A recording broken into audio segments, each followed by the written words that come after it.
after an hour and a half to 2 hours, all right, it's time to go get ready for dinner at 9. And then they have dinner at 10 or 11. And it's just like they, all of that allows for people to know people. We got to know people in these times. So when we were starting our church, that time after school when parents are just milling around talking with neighbors, that's when we would go out and share the gospel. Yeah. And we would get to know people there in those times. Hey guys, welcome back. In case you're joining us for the first time, my name is Kara Pelletier. I'm here with Manny Fernandez, the president of WorldLink Ministries. I work at WorldLink as well, and something we are just passionate about is discipleship. It's part of how we're trying to reach the nations for the gospel. It's really the whole point of how we're trying to reach nations for the gospel. And the point of this podcast is we just want to kind of talk through what is discipleship, what are some of the challenges that it brings, how does it make our life richer, how should it be an integral part of our walk with Christ. And for this episode, we want to talk about fearless discipleship in a fearful world. What are some of those fears that hold us back from discipleship so often? What are the things that we allow to dictate our participation in it and allow to hold us back? Because I feel like there can be a lot of them. Yeah. Hey, everybody. Sorry. But I think like one of the things, as you talk about fear and all that, sometimes there is let me say it this way. I'm just thinking through what you're saying. I think sometimes there is a fear, but sometimes that fear takes on a different form. I don't think there's many people who would say, I'm afraid to actually disciple someone. Yeah.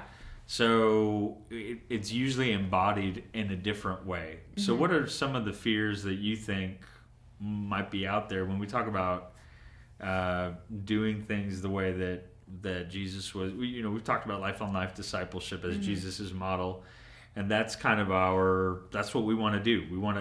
If we do it that way, we experience Christ in a different way. Mm-hmm. We see other people experience Christ in a different way, and that just mirrors his model much more closely. So what do you think are some of the fears then that people have? Yeah, so I was thinking about this the other day, and I got curious, and so I did a little informal research. On ChatGPT?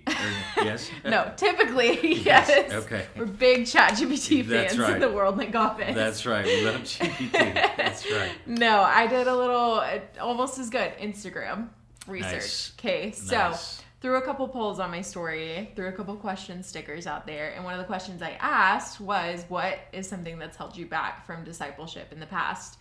And a lot of the responses I saw were that people felt like it was this, kind of what we talked about the last episode, it was this like polished, educated thing that they maybe weren't equipped enough for. Yeah. Or that it felt like this like next level in their walk with Christ that they maybe hadn't unlocked yet or hadn't reached yet, that it was something that was out of reach for them, or that it just felt like something that would take way too much work. Yeah. Okay. All right. So let's talk about those. It sounds like inadequacy is one of those, feeling like I can't do it, and the second one would be, I don't have time to do it. So it's another type of inadequacy in that, it's too big for me to do. So when we think about inadequacy and we're talking about like, how to do this, we talked a little bit about this in the last episode, that the people that Jesus put into motion with discipleship were not skilled people. In fact, the book of Acts talks about the fact that they were ordinary, unskilled people that were doing these extraordinary things. And so I think that fear needs to be somewhat silenced. Yeah. In that sense, when we say, okay, I don't have to go through seminary to be able to disciple someone. Well, and especially if we're saying that discipleship is this part of our walk with Right. Christ. And we said in the last episode, you can be discipling someone very early on in your Christian Right. walk. And if we view it as that, then us saying that we're inadequate to disciple someone is essentially us saying that we feel inadequate to be a follower of Christ. And Right. there's so much truth in Scripture that combats that. Yeah. I wonder if some people are like, well, I don't know how to do it. I don't know how to disciple someone. And to be fair, I mean, when we look at discipleship, if we're looking at Jesus over 3 years, walking everywhere with his disciples, eating all the time with his disciples, anytime they did anything, they were pretty much together. Not always. Jesus often would get away to pray or different things like that, but for the most part, he was with them. And I think some people look at that and they're like, well, I can't do that. And we kind of talked about that, or we talked about that on our last episode of how to do life on life discipleship in today's age. But how would you address that fear that I just don't know how to do it? How would you go about figuring out how to do it? Yeah, I think the reason we feel like we look at Jesus's discipleship and we're like, well, I don't know how to do that, is because we kind of have this barrier between the world that Jesus lived in and the world that we lived in. And granted, yes, there are a lot of differences. Right. We're not saying that in order to do true discipleship, you have to throw on your sandals and take a walk in the desert with your besties. Right. That's not the only way to pursue it. But we're just like, well, duh, Jesus could do it that way. He didn't have social media. He didn't have a 9-to-5 job. He didn't have all of these other things that were just taking up space and crowding his life.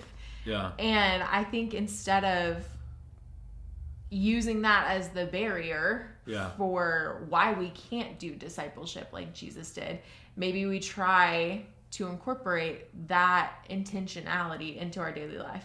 I'm not saying quit your job. Right. I'm not saying you have to quit your job to make space for discipleship. But, I mean, Jesus was doing ministry actively while he was discipling his disciples. Right. He wasn't a 9-to-5 like sitting at a desk job, but it was more like all day, every day. Exactly. Kind of. And he just brought them along with him. And so while we might not have like bring your friend to work day or anything like that, we have these moments in our day that truthfully we could be inviting other people into. Yeah. And it's not a matter of really, it is a little bit a matter of making time for it, but it's more just making space for them. Yeah. I see these like videos and people talking all the time about a big thing with motherhood right now, I feel like, is being more intentional about inviting your kids into the things you're doing. And so I see videos of moms on social media and they're making breakfast or whatever. And there's all these new kid-safe kitchen utensils that you can get them. And a lot of them say it slows me down a little to have them as part of it, but life feels so much richer. Well, yeah, that's great. I love that. And I think that is part of, we see the slowing down part in our productivity, fast-paced culture is like, ooh, discipleship is not it for me. Yeah. I don't really want to pump the brakes. I don't want to have to slow down. There's no time. And maybe that's what the Holy Spirit wanted from us all along with discipleship, is to slow down, to be forced to slow down and to realize that, yes, it might be a little bit slower to invite someone into these things that you're doing, but maybe that's the whole point, and it makes life so much richer to be doing this with someone else. Well, I think that's super great. I do think there are a lot of people who look at Jesus' life and they think, of course, he had time for that and he could do that. Mm-hmm. Because he's God and he can do anything, but also, I mean, that's what he was here for. Mm-hmm. But I mean, Jesus did so much. He healed. I think just the healings of thousands of people, which the Bible says, it was a lot. It was a lot. Mm-hmm. Teaching as well, going into different places and teaching, and his ministry wasn't only the discipling of the 12. It was living out a a mission. And I love what you're saying of bringing along the 12 to see that as well. The 12 were definitely a part of his mission.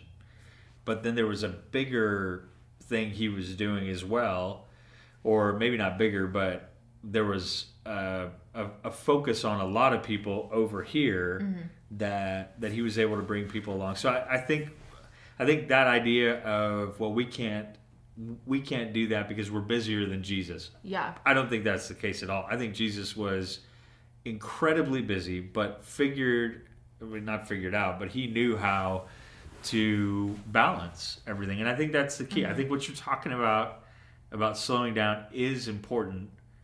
And I think allowing time for these things is important. If you schedule out your day for 15 minutes increments every moment, and you have to do everything that way, it leaves zero margin for interruptions, or for people asking you questions, or someone who just bumps into you and is like, hey, let's catch up, or any of those things. So I think our culture wants us to be that productive. But I think if we are that productive, we edge out discipleship and discipleship opportunities. Yeah. And what I think is funny too is, not to say that this doesn't occur in other parts of the world, but I think for the most part, this is like a uniquely American experience for us to be like so honed in on the productivity and scheduling and all of this. I think back to earlier this past year, we were in South Asia together, and we saw this at play so much because not only our days were very full, we were going from morning till night every day, but at the same time there was this slowness to it. And I feel like when I hear you talking about Jesus encountering people doing healings and out doing ministry all day, I feel like the closest thing I've experienced to what his days might have looked like was on that trip. Because we were sitting and we were doing trainings with pastors, but then we would go to these church services, and after a church service there could be a line of people waiting to be prayed for and prayed over. And we would go and we would see the kids at the education centers, and we would just sit and watch them do their homework for a little bit. Like there wasn't a sole purpose behind every single thing that was on the calendar. Sometimes it was just to sit and watch and see and to hear of the stories of what the Lord is doing over there. And I just think as I was hearing you talk about just the way that Jesus did discipleship and being open to these interruptions, I mean, like we would pull over on the side of the road and see a field where a church is about to be built. Right. We were just along for the ride. I mean, I feel like in that scenario, we weren't like the Jesus, that we were the disciples along for the ride and just getting to see the interruptions at work and see the fruit that came from them. And I think it was just so sweet to experience that. Yeah, I that's super interesting that you bring that up. I experienced that so much when I was living in Spain. So I grew up in Spain. My parents were missionaries there, but then my wife and I, after I went to seminary, we moved back to Spain. And so my wife and I were there for 5 years. And I remember I would regularly say to my wife, I feel like I only did 3 things today, but it took me all day to do it.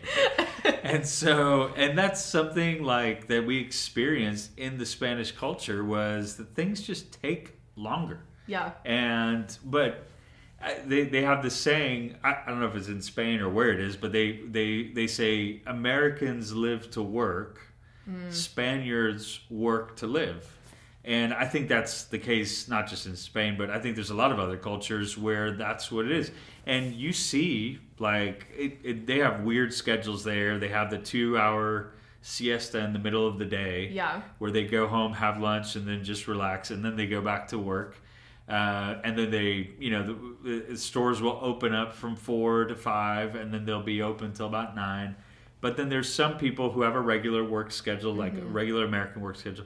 And then you go out at like 5 o'clock in Spain, and you go out walking, and families are out walking. everybody is just, and they'll go to a park, and the park might be right next to a cafe, and the parents are sitting there at the cafe talking with the neighbors and interacting, and then the kids are playing, and okay, we're going to be here for a while. They might have a beer, they might have a coffee or whatever, and then after an hour and a half to 2 hours, all right, it's time to go get ready for dinner at 9, and then they have dinner at 10 or 11, and it's just like they, all of that allows for people to know people. We got to know people in these times. So when we were starting our church, that time after school when parents are just milling around talking with neighbors, that's when we would go out and share the gospel. Yeah. And we would get to know people there in those times. And then we run into them all over the town. And then when we run into them, we stop and we talk. And, it's this intentionality that is difficult in our culture. And I think some people listening might say, well, that's nice for that culture and over there. Right. But I think the point in all of this is, okay, yeah, we may not do everything like in Spain, but I do think we can program in margin into our schedules, yes, which allows for won't be the end of the world interaction. Yeah.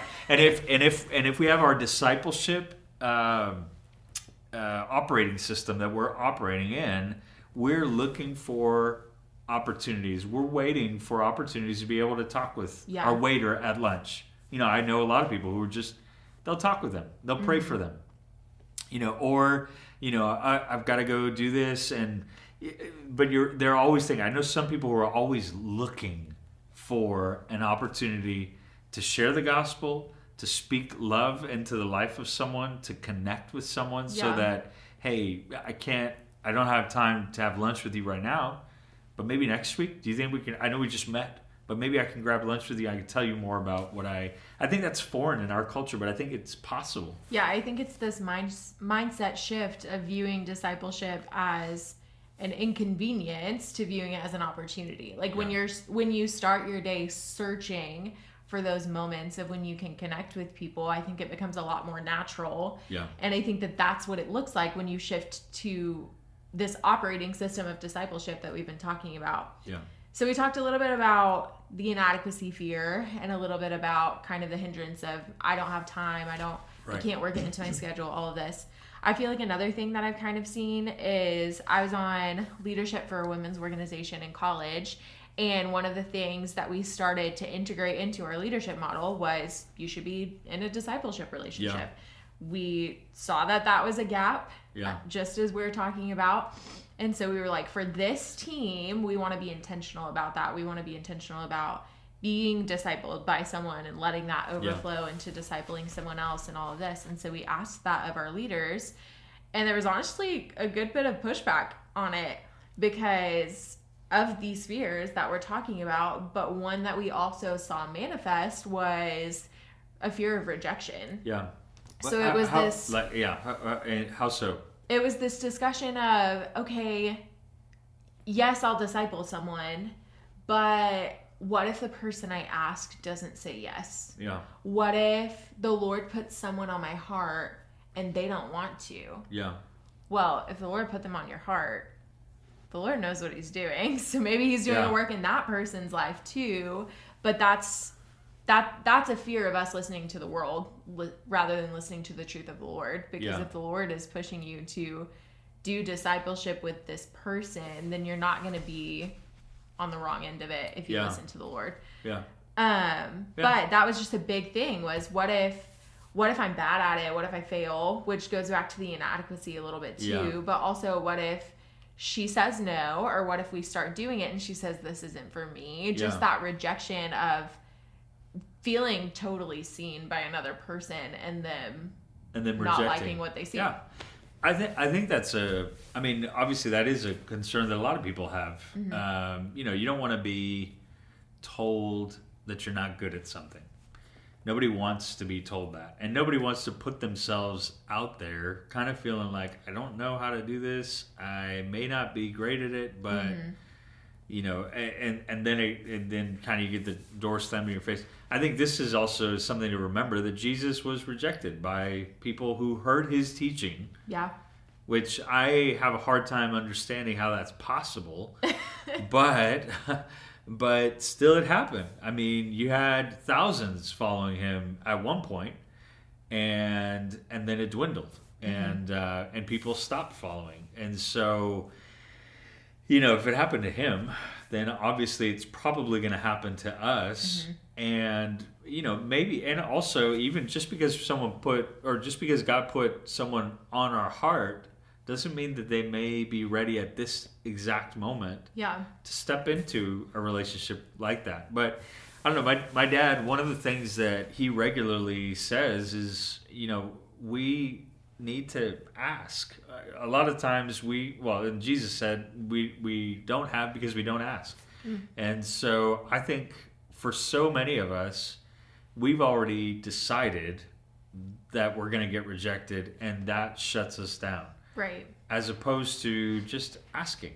And I think we can say to someone something as simple as, listen, I have been a follower of Christ for a long season now. I've experienced him in different ways, and I've learned a lot with Bible study. Maybe you haven't. Maybe you might say, listen, I want to learn more about discipleship, and I'd love to maybe bring you along and to disciple you. Do you think that people might bristle at that idea if asked that way? That's what I was thinking about too. I feel like the asking of it isn't what makes people want to say no. Yeah. But I feel like even following that, so say you frame it that way and you ask that way, and say they still respond with no. Yeah. I don't feel like I'm in a place to do that right now. I don't really want to. I feel like no one's response is ever going to be, well, I want to, but not with you. Yeah. And I think that's what our brains tell us. Well, it might also be pride. I'm just listening to myself as I'm saying that, and you are implying and asking someone, you're implying that they're not spiritually mature. That's true. To a certain degree, that is the way that. It can be received a lot of and times some people too. might be like, okay, so great, you want to bring me up to your level. So I think it is important that we're wise in the way that we approach it, and it might be something of like, hey, listen, I disciple a lot of people. I've discipled a lot of people. I've been discipled. The Lord is still pouring into me. I'm still receiving from others. But I'd love to pour into you. And maybe that's the better way to say it. I'd love to invest in you. Yeah. And to share with you what the Lord is teaching me, so that you can turn around and share that with other people as well, and that we can learn about discipleship together or something like that. That might help a little bit, but I don't know. What do you think? And thinking too about, this isn't a roadmap to avoiding rejection. And so if, or even when, because we've said we saw that Jesus was rejected, so it's only natural to assume that we will also at some point in our life. What if instead of letting that be the end of it, the end of discussion for us, what if we leaned into it instead and created conversations like this of, okay, well, can I ask why? Yeah. Why do you feel like you're not ready for it? What if we used that in and of itself as an opportunity to pour into those other people and to begin the conversations of maybe a misunderstanding of discipleship? Or if that other person is listening to these fears of inadequacy, and maybe they're listening to a fear of rejection themselves, and maybe just make that a conversation in and of itself. I think the reason rejection is so scary for us is because we see it as the end of the road. Yeah. And we're just like, okay, well, that's that. Yeah. Like, walk away now. I can't ever talk to them again. They don't want me to disciple them. And I think that doesn't have to be the case. I think it can be an opportunity for more conversation. Yeah. No, and the Lord could work through that. That's right. Yeah. I think the key will be for anybody who listens and says, yeah, I want to start doing that in my day to day. You have to think of your day in terms of, how am I going to be on mission today? Mm-hmm. How am I going to disciple? How am I going to further along the mission of God? And, we think through, I think of that. So for me, it's most of my interaction will be with my kids. And I'm thinking about my time at home needs to be focused on how do I bring them up to be followers of Christ and to seek after Him. And so I'm having, especially my kids are young, so I've got 5 kids. Most of, I'd say, they're all under the age of 10, and a couple or a few of them aren't ready for those type of conversations. But I can still have moments where I'm pointing them towards Christ, and we do.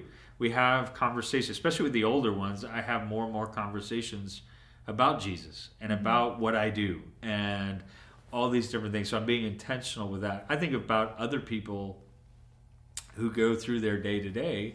When you live in such a way that you are wanting to bathe your speech with Scripture, or that your comments are uplifting and encouraging, and you're seeking to love people and to meet them where they're at and to build into them, I think people start to take note, and they want to respond to that.